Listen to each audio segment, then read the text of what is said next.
दोस्तों, जब भी इंडिया में कोई भी बड़ा फ्रॉड या करप्शन का केस आता है या फिर कोई भी हाई प्रोफाइल क्राइम होता है तो हम हमेशा देखते हैं कि सीबीआई से इन्वेस्टिगेशन की मांग होती है। क्या आपने कभी सोचा है ऐसा क्यों होता है? क्यों स्टेट पुलिस होने के बावजूद सीबीआई से इन्वेस्टिगेशन की मांग होती है? सीबीआई का रोल क्या है? सेंट्रल गवर्नमेंट की सबसे मेन इन्वेस्टिगेशन एजेंसी है CBI, central bureau of investigation. ये कंट्री की सबसे प्राइम इन्वेस्टिगेशन एजेंसी है जिसके हेडक्वार्टर दिल्ली में है। सीबीआई की अथॉरिटी और कॉन्फिडेंशियलिटी का हम इन दो बातों से आइडिया लगा सकते हैं। पहला, सीबीआई को आरटीआई, राइट टू इन्फॉर्मेशन के दायरे से बाहर रखा गया है। दूसरा, इंटरपोल जो एक इंटरनेशनल एजेंसी है जो पूरे वर्ल्ड में क्राइम कंट्रोल करने के लिए रिस्पॉन्सिबल है, उसका इंडिया में टच पॉइंट है सीबीआई, जो एक्ट करता है as national central bureau. CBI की पावर्स को समझने के लिए सबसे पहले बात करते हैं उसके स्ट्रक्चर की। Structure of CBI. सीबीआई के हेड या डायरेक्टर होते हैं एक IPS officer with the rank of DG या CP, director general of police और commissioner of police. CBI director का टर्म 2 इयर्स का होता है।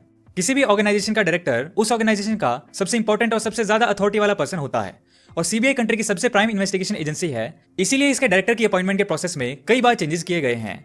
अभी फिलहाल जो सीबीआई के डायरेक्टर का अपॉइंटमेंट प्रोसेस है, हम उसके बारे में बात कर लेते हैं। सीबीआई के डायरेक्टर की अपॉइंटमेंट लोकपाल एक्ट 2014 के थ्रू की जाती है, जिसके अकॉर्डिंग एक कमेटी फॉर्म की जाती है जिसके मेंबर्स होते हैं prime minister as chairperson, leader of opposition, chief justice of India और सुप्रीम कोर्ट जज recommended by the chief justice. Process में सबसे पहले home ministry eligible IPS officers की एक लिस्ट बनाती है। फिर ये लिस्ट डीओपीटी यानी डिपार्टमेंट ऑफ पर्सनल ट्रेनिंग को भेज दी जाती है। फिर डीओपीटी सीनियरिटी, इंटीग्रिटी और करप्शन केसेस के एक्सपीरियंस के बेस पे शॉर्टलिस्ट करके फाइनल लिस्ट बनाती है।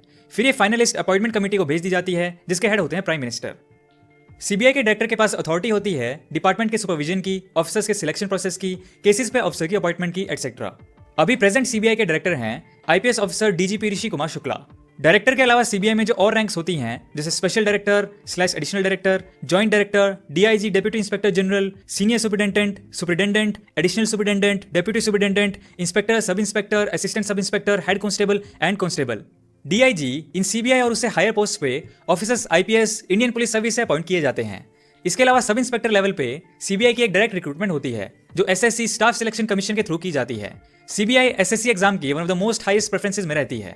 सीबीआई की एकेडमी गाजियाबाद, उत्तर प्रदेश में लोकेटेड है। लेकिन इसके अलावा सीबीआई ऑफिसर्स की training 3 regional training centres RTC जो कोलकाता, चेन्नई एंड मुंबई में हैं, वहां भी होती है।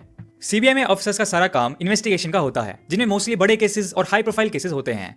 इसलिए बहुत जरूरी होता है कि सीबीआई अपना काम बिना आम जनता की नजरों में आए करे। उससे इन्वेस्टिगेशन अफेक्ट होने के चांसेस भी कम हो जाते हैं। इसलिए सीबीआई ऑफिसर्स की पुलिस की तरह कोई पर्टिकुलर यूनिफॉर्म नहीं होती। उन्हें आप सिंपल सादे कपड़ों में ही पाएंगे। इसलिए पुलिस की तरह यूनिफॉर्म को देखकर इनकी रैंक्स का अंदाजा लगाना इम्पॉसिबल है। अब रैंक्स के बाद बात करते हैं सीबीआई के डिपार्टमेंट्स की। सीबीआई को कई सारे डिविजन्स में डिवाइड किया गया है। करंटली सीबीआई में 3 मेन डिविजन्स हैं। Anti corruption division, corruption cases के इन्वेस्टिगेशन के लिए, economic crime division, bank fraud, financial fraud, import export and foreign exchange violation, और इनके अलावा स्मगलिंग के केसेस लाइक नार्कोटिक्स और कल्चर प्रॉपर्टी की स्मगलिंग एटसेट्रा के केसेस की इन्वेस्टिगेशन के लिए। Special crime division, terrorism, bomb blast, फिरौती के लिए की गई किडनैपिंग और माफिया अंडरवर्ल्ड से रिलेटेड क्राइम्स की इन्वेस्टिगेशन के लिए। इनके अलावा दूसरे और भी डिवीजन्स हैं जैसे central forensic science laboratory, police and coordination division, administration division, directorate of prosecution. Jurisdiction of CBI. CBI को अपनी इन्वेस्टिगेशन करने के लिए लीगल पावर्स डीएसपी एक्ट यानी Delhi special police establishment act 1946 से मिलती है। सेंट्रल गवर्नमेंट सीबीआई की इन्वेस्टिगेशन के एरियाज को एक्सटेंड भी कर सकती है। प्राइमरली किसी भी स्टेट में लॉ एंड ऑर्डर मेंटेन करने की रिस्पॉन्सिबिलिटी स्टेट पुलिस की होती है, लेकिन कुछ ऐसे केसेस होते हैं जिन्हें सीबीआई को रेफर किया जा सकता है जो सीबीआई के जुरिसडिक्शन में आते हैं। जैसे वो केसेस जो सेंट्रल गवर्नमेंट एम्प्लॉय के अगेंस्ट हो या सेंट्रल गवर्नमेंट से रिलेटेड कोई भी केस, वो केसेस जिनमें सेंट्रल गवर्नमेंट का फाइनेंशियल कनेक्शन हो, वो केसेस जिनमें कोई सेंट्रल लॉ का उल्लंघन किया गया हो, बड़े बड़े फ्रॉड और चीटिंग केसेस, ऑर्गेनाइज्ड गैंग्स और प्रोफेशनल क्रिमिनल्स के केसेस जो कई सारे स्टेट्स को अफेक्ट कर रहे हों, ऐसे केसेस जिनमें एक से ज्यादा स्टेट या फिर इंटरनेशनल इन्वॉल्वमेंट हो। प्रॉपर फंक्शनिंग के लिए सीबीआई को 10 रीजनल जोन्स में डिवाइड किया गया है।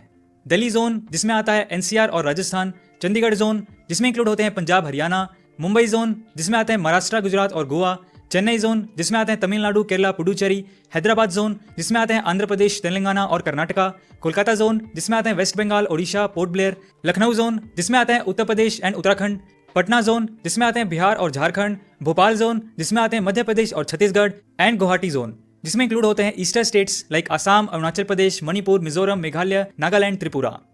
अब बात यह आती है सीबीआई या स्टेट पुलिस दोनों में से किसके पास ज्यादा पावर होती है। इसका आंसर काफी आसानी से दिया जा सकता है क्योंकि सीबीआई इंडिया की सबसे प्राइम इन्वेस्टिगेशन एजेंसी है। इसलिए एक बार जो केस उनके अंडर आ जाता है उसकी इन्वेस्टिगेशन में वो सबसे बड़ी अथॉरिटी होती है। स्टेट पुलिस के कंपैरिजन में उन्हें काफी ज्यादा पावर्स दी गई हैं। स्टेट पुलिस का जुरिसडिक्शन अपने स्टेट तक ही सीमित रहता है, लेकिन सीबीआई के केस में ऐसा कोई ज्योग्राफिकल बाउंड्री नहीं है। स्टेट पुलिस को सीबीआई ऑफिसर्स की इन्वेस्टिगेशन में उनको असिस्ट भी करना पड़ता है। लेकिन क्या स्टेट्स में भी सीबीआई की तरह कोई इन्वेस्टिगेशन एजेंसी होती है? जी हाँ, सीआईडी, क्राइम इन्वेस्टिगेशन डिपार्टमेंट। कई लोगों को लगता है सीआईडी नाम की कोई इन्वेस्टिगेशन एजेंसी होती ही नहीं, ये सिर्फ सोनी टीवी पे आने वाली एक हाइपोथेटिकल एजेंसी है। बट ऐसा नहीं है। सीआईडी एक स्टेट लेवल इन्वेस्टिगेशन एजेंसी है जो स्टेट में हुए मर्डर, असॉल्ट या राइट्स जैसे स्पेशल केसेस में इन्वेस्टिगेशन करती है।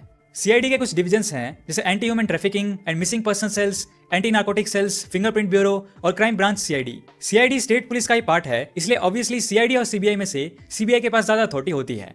इस वीडियो को पूरा देखने के बाद आपको आइडिया लग गया होगा कि कैसे सीबीआई एक बहुत ही इंपॉर्टेंट इन्वेस्टिगेशन एजेंसी है और क्यों हाईली कॉन्ट्रोवर्शियल केसेस में सीबीआई से जांच की मांग होती है, क्योंकि उनको अथॉरिटी स्टेट पुलिस से ज्यादा होती है और स्टेट पुलिस की तरह उनका जुरिसडिक्शन उस पर्टिकुलर स्टेट की बाउंड्री तक सीमित नहीं रहता।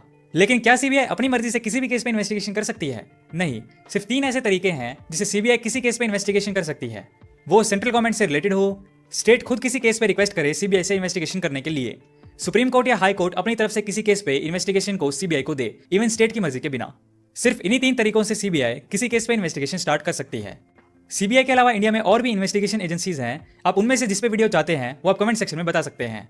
तो आज की वीडियो में इतना ही दोस्तों, जल्दी मिलते हैं अगली वीडियो में एक ऐसी नॉलेजेबल टॉपिक के साथ।